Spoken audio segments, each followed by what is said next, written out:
Here are some highlights from the only on-camera interview with Ed Sullivan that still exists. One moment, please. Hi, Gardner calling. Hello, hi. Hello, Eddie. This is Novelty Night. Two Broadway columnists who speak to each other.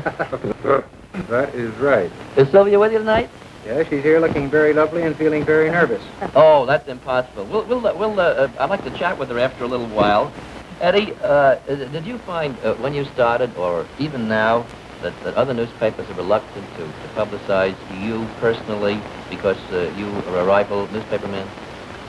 I don't think so. It might have been, a very few individual cases, but not so. I saw some of the kinescopes of our early shows, and if I'd been reviewing the kinescopes that I saw, I certainly would have keyed off on myself, too. Well, don't forget that at that time, you were running against other shows, which I think you were so head and heels above that it's all a matter of time, too. You were playing around with an infant.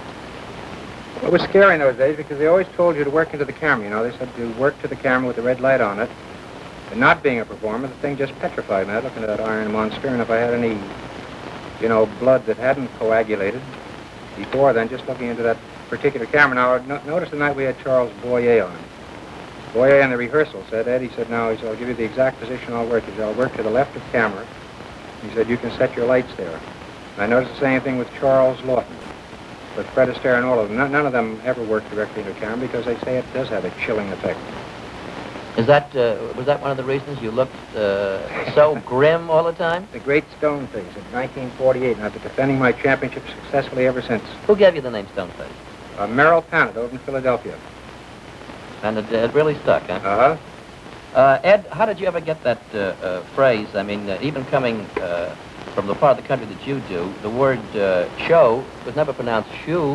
Where'd you get the big shoe from? I really don't know. They used to kid me when I went to school in Portchester. The kids always would mimic the way I talked. I seem to triple words together, saying, I'll really be shoe. Did you talk that way at that time, too? I think so, because they always used to kid me.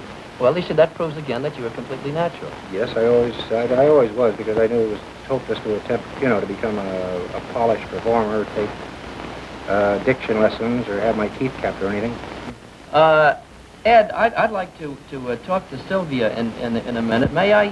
Let's put her on now. I'd like to get a few angles on a fellow by the name of Ed Sullivan. Well, you know her for a long time, Hi, so I don't have to accomplish any introduction over the phone. All right, swell. Sylvia, don't be nervous. Right. Sylvia, what do you mean don't be nervous? Are you nervous? I certainly am. I have butterflies. Well, why are you nervous? Well, I don't know. I've never done this before with the exception of person to person, and that was several years ago. How do you feel the wife of a Broadway columnist can enjoy your private life? Everywhere you go, everywhere you move, you're constantly recognized and bothered. Does that bother you any? Hi, I've loved every minute of it. You have, huh? I really have. Well, do you look upon Ed now more as a TV star than as a Broadway columnist? Well, I think so. I know that he's always will be a columnist and he'll always be a writer because that's his first love, but somehow television seems to have overshadowed his writing a column for the time being anyway. But well, actually, I think his television show is a column with music and with live talent. Yes, that's true. I think that what he has done, I think he has transplanted the very format to the screen so successfully. Yes. Honey, according to Jim Bishop, I talked to Ed about him before. He said that Ed Sullivan, around 1929 or 1930, had so many arguments with Sylvia that the two of you used to stand around staging farewell dinners to each other. Was this serious, or was it strictly a standing gag, or wasn't it true at all? Well, no, I think it was true. We were always having farewell. And it was a lot of fun, Hi.